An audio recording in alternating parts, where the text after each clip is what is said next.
ਤੇ ਸ਼ੇਰ ਨਾਲ ਹੋਣਾ ਨਹੀਂ। मैं जानती वारी उनके पैर भी खड़े मैंने रोंदिया छड़ के ना जावी मेरी हस्ती वस्ती जिंदगी में कोई रोक वल्ला ना ना ते मैनू हस के आदा चल वाड़े गल्ला होर किते तू जा समझानी मैं टाइम पास करन आया सी ते तू मेरे काबिल था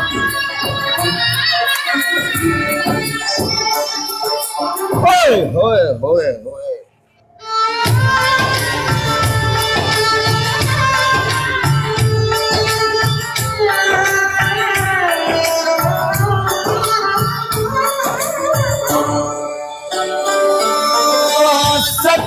मेरा खाम हमार जान वालिए